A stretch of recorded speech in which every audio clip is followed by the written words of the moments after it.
Okay, so I have to admit, when somebody comes and says, "Oh, Dick Paolucci, you should read this book." When anybody ever does that to me, in all honesty, I am always thinking, I'm not going to read your book. And there's this kind of crazy woman in the parish named Midge, and she was saying, "Oh, you have to read this book. It's so good." And the book is called "I Will Push You." Yeah, "I Will Push You." And I was resistant to it. I don't know why I am. I think it's because I hang around Molly O'Brien, and she's a contrarian. And so anyhow, then Midge sends me this podcast. And it's a great podcast. So I decided to read the book, and I have to say, it is a great book. You should read that book. It is. So really, I am in love with the book. I just have a little bit more I should finish it on Sunday. But, so I'm going to tell you about the book, but it's filled with hilarious stories. But it's about two friends. Oh, and by the way, you can Google it. They're going to come out with a movie about it. Watch a trailer. It's about these two guys, and they're actually from Meridian, Idaho. But they were born in Ontario, and they're born 38 hours apart. In the interview, I think this is funny, one of them says, "Yeah, we were born almost together and haven't been able to get rid of them since." And they're just best friends. And they were really close friends, and they still are today. Always were. In junior high, they tell the story. This is in the interview. In junior high, they went to the junior high dance together, and they had these dates, but their dates end up making out with some other guys. So they're just friends, and they're like, let's just go dance together. But so they grow up, they're best mans at each other's weddings, and let's see, but one of them gets this strange disease. It's like ALS, where you lose control, and his friend watched this Rick Steves traveling show? And it's on the Camino. And the guy, his nickname is Skis. Skis, the one in the wheelchair, watches this, and he wants to go. So he invites Pat to come over and watch it. He calls him Patty. Asks Patty to watch it. Then Patty's watching it, and he says, "I want to do the Camino." And Patty says, "I'll push you." Well, the Camino is a lot tougher. So he worked out twice a day, lifting weights, getting ready to do this. It's arduous. The Camino, if you don't know what the Camino is, it's in Spain. It starts in France and goes to the Basque Country.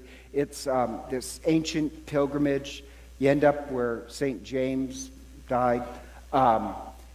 And so he says he's going to do it. And it's this really beautiful story, how it's an incredible story. It's very funny, but it's also poignant, where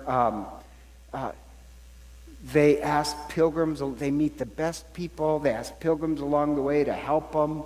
They literally go over this mountain. It's really just this incredible story. And I was kind of surprised because I'm reading the book, and one of our parishioners' son was doing the Camino, and he's in the book because he helped carry him over the mountain, through the mud, and it's an arduous trek.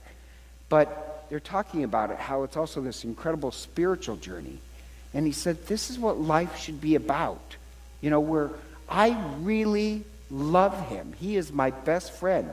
And that they believe in this God of love. And the presence of God is shown most in his friend who absolutely loves him, his good parts, his bad parts. It's shown in their relationship with their wives and their family. And he said, this is what life should be about. This journey where you get to love these people. And together we can make it through anything.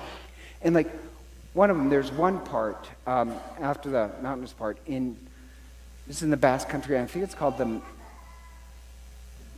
Mesita. Mesita, is that right? Anybody know Spanish? Is it Mesita? It's what?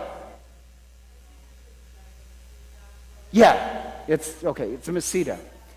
It's basically endless fields of grain, and he's pushing skis through it. And there's just nothing doing. He starts to think and think and think, and in the solitude, Patrick he described it this way, where all these like little tiny televisions appeared in his sight, and what it showed was, with his kids, he was never an abusive husband, but he was so consumed with his career, he never spent enough time with his kids. All his daughter wants is to lean against him, but that interferes with his emailing, so he wouldn't look her in the eye and walk away.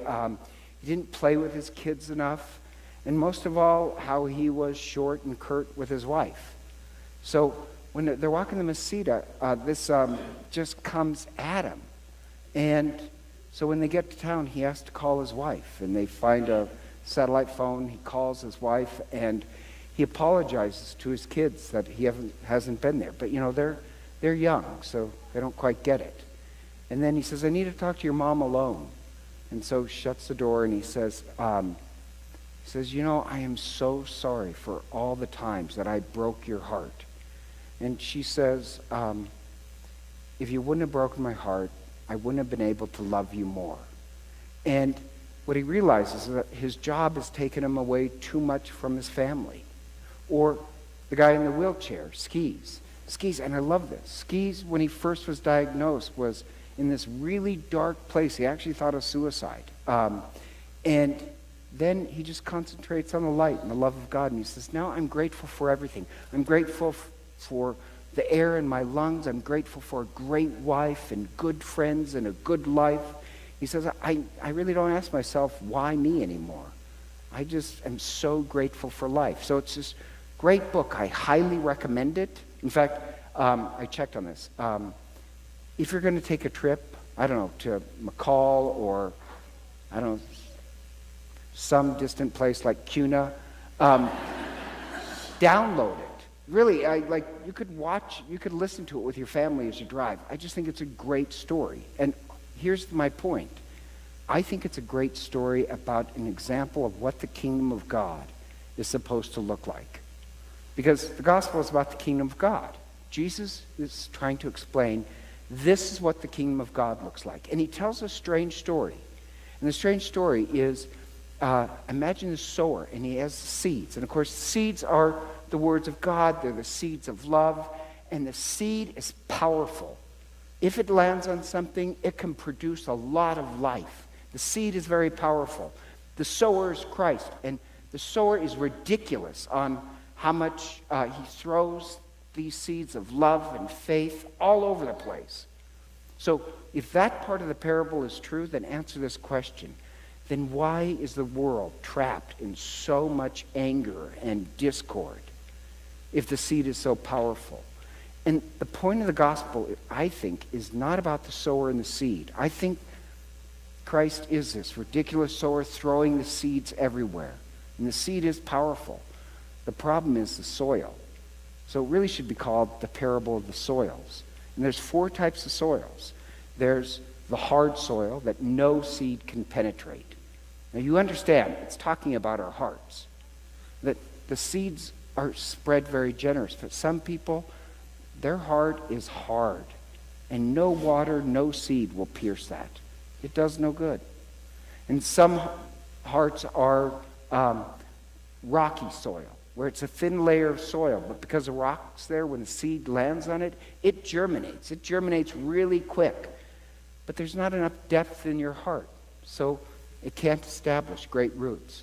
So that's somebody whose faith is, it's very dramatic for a moment, but then it dies away. Or over 26 years of priesthood, I find these people who fall in love overnight, and then a month later they're falling in love with somebody else. And not to be cruel, but you're rocky soil. It germinates quickly, but you don't have enough depth to establish roots. Or there's the soil that has a lot of weeds in it. And this sounds strange, but in the book, they're very honest. They're 2 friends, they really love each other, but they also keep each other accountable. And they mention in the book, they both had, when they were young men, pornography addictions. And they had to be very honest with each other. Another one was experimenting with drugs when he was going out with his fiancée, wife. And her name was Donna. And finally Donna says, listen, no drugs or no Donna. And he has to pull them out. And so, yeah, there are weeds that needs to be pulled out. And the good story is that they're people, you're not born with a heart that's incredibly deep. It takes work to make a soil that's rich and deep, and you've pulled out the weeds. The seeds land on this, and it produces 100-fold harvest of love and faith. And that's what I love about the book. Several times when I'm reading, I'm tearing up thinking, this is beautiful. It's this harvest of love. So it's not the seed, it's our hearts we need to work on. So that's the part. And so when Christ says, this is what does the kingdom of God look like? When I say the kingdom of God, I don't mean like up in heaven. The kingdom of God is, how does the kingdom of God look right now in the lives of human beings? What does it look like? It looks like two friends who will always be there for each other. Will keep each other accountable, will love each other, will push them through anything. The kingdom of God looks like people whose hearts have grown depth and weeded. And what produces is a harvest full of love and faith. That's what we're praying for tonight. So together, let us stand and profess our faith. I believe in one God,